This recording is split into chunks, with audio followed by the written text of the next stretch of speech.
Hi ನಮಸ್ತೆ ಎಲ್ಲರಿಗೂ ಮಧುರ ಚಾನಲ್ಗೆ ಸ್ವಾಗತ. ಇವತ್ತು ನಾನು ಕರಾವಳಿ ಶೈಲಿಯ ಮೀನು ಫ್ರೈ ಮಸಾಲ ರೆಸಿಪಿಯನ್ನು ನಿಮ್ಮ ಜೊತೆ ಶೇರ್ ಮಾಡ್ಕೊಳ್ತಾ ಇದ್ದೇನೆ. ತುಂಬಾ ಸುಲಭವಾಗಿ ನಮ್ಮ ಕರಾವಳಿ ಕಡೆಯೆಲ್ಲ ಇದೇ ರೀತಿ ಮಸಾಲೆಯನ್ನು ಟ್ರೈ ಮಾಡ್ತಾರೆ. ಹೇಗೆ ಮಾಡೋದಂತ ನೋಡೋಣ ಬನ್ನಿ. ಮೊದಲಿಗೆ ನಾನಿಲ್ಲಿ ಒಂದು 8ರಿಂದ 10 ಒಣಮೆಣಸನ್ನು ಒಂದು ಸ್ವಲ್ಪ ನೀರನ್ನು ಹಾಕಿಬಿಟ್ಟು ಒಂದು 10ರಿಂದ 15 ನಿಮಿಷ ನೆನೆಸಿ ಇಟ್ಕೊಳ್ತೀನಿ. ನಾನಿಲ್ಲಿ ಅರ್ಧ kg ಮೀನಿಗೆ ಇವತ್ತು ಮಸಾಲವನ್ನು ರೆಡಿ ಮಾಡ್ಕೊಳ್ತಾ ಇದ್ದೇನೆ. ನೀವು ಜಾಸ್ತಿ ಮಾಡೋದಾದರೆ ಇದೇ ರೀತಿಯಾಗಿ ಜಾಸ್ತಿ ಮಸಾಲೆಗಳನ್ನು ಸೇರಿಸ್ಕೊಂಡು ಮಾಡ್ಕೊಂಡ್ರಾಯಿತು. ನಂತರ ಚಿಕ್ಕ ಲಿಂಬೆಹಣ್ಣು ಗಾತ್ರದ ಹುಣಸೆ ಹಣ್ಣನ್ನು ಕೂಡ ಒಂದು ಬೌಲ್ಗೆ ಸೇರಿಸ್ಕೊಂಡು ಇದಕ್ಕೂ ಕೂಡ ಸ್ವಲ್ಪ ನೀರನ್ನು ಹಾಕಿ ಒಂದು 15 ನಿಮಿಷ ನೆನೆಸಿ ಇಟ್ಕೊಳ್ತೀನಿ.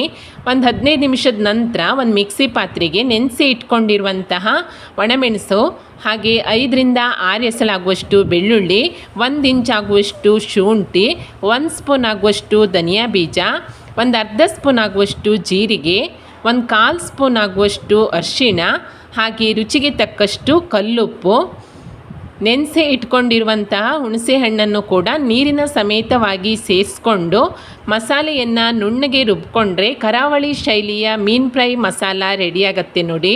ತುಂಬಾ ಸಖತ್ತಾಗಿರುತ್ತೆ. ನಾನಿಲ್ಲಿ ಅರ್ಧ kg ಮೀನಿಗೆ ಇವತ್ತು ಮಸಾಲೆಯನ್ನು ರೆಡಿ ಮಾಡ್ಕೊಂಡಿದ್ದೇನೆ. ಇದೇ ರೀತಿಯಾಗಿ ನೀವು ಜಾಸ್ತಿ ಕ್ವಾಂಟಿಟಿಯಲ್ಲಿ ಕೂಡ ಮೀನು ಫ್ರೈ ಮಸಾಲವನ್ನು ರೆಡಿ ಮಾಡ್ಕೊಳ್ಬೋದು.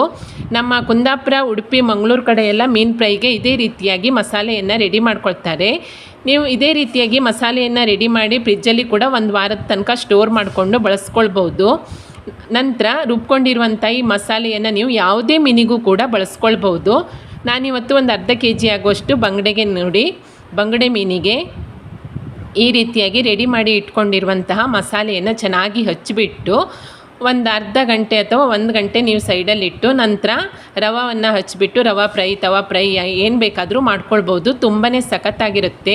ನಮ್ಮ ಕರಾವಳಿ ಕಡೆ ಎಲ್ಲ ಇದೇ ರೀತಿಯಾಗಿ ಮೀನಿನ ಮಸಾಲೆಯನ್ನು ರೆಡಿ ಮಾಡ್ಕೊಳ್ತಾರೆ. ತುಂಬಾ ಸಿಂಪಲ್ ಆದಂತಹ ರೆಸಿಪಿ. ನೀವು ಕೂಡ ಒಮ್ಮೆ ಈ ರೀತಿಯಾಗಿ ಮಸಾಲೆಯನ್ನು ಟ್ರೈ ಮಾಡಿ ನೋಡಿ. ನೀವು ಯಾವುದೇ ಮೀನಿಗೂ ಕೂಡ ಈ ಮಸಾಲೆಯನ್ನು ಬಳಸ್ಕೊಳ್ಬೋದು. ತುಂಬಾ ಚೆನ್ನಾಗಾಗತ್ತೆ. ನೀವು ಕೂಡ ಟ್ರೈ ಮಾಡಿ ನೋಡಿ. ಈ ಮೀನು ಫ್ರೈ ಮಸಾಲ ರೆಸಿಪಿ ನಿಮಗೆ ಇಷ್ಟ ಆದಲ್ಲಿ ಲೈಕ್ ಮಾಡಿ, ಹಾಗೆ ಶೇರ್ ಮಾಡಿ. ಹೇಗಾಗಿದೆ ಅಂತ ಕಮೆಂಟ್ ಮಾಡಿ ತಿಳಿಸಿ. ಹೊಸದಾಗಿ ನಮ್ಮ ಚಾನಲ್ ನೋಡ್ತಾ ಇದ್ದರೆ ಸಬ್ಸ್ಕ್ರೈಬ್ ಮಾಡ್ಕೊಳ್ಳಿ. ಸಿಗೋಣ ಮುಂದಿನ ರೆಸಿಪಿಯಲ್ಲಿ. Thank you for watching.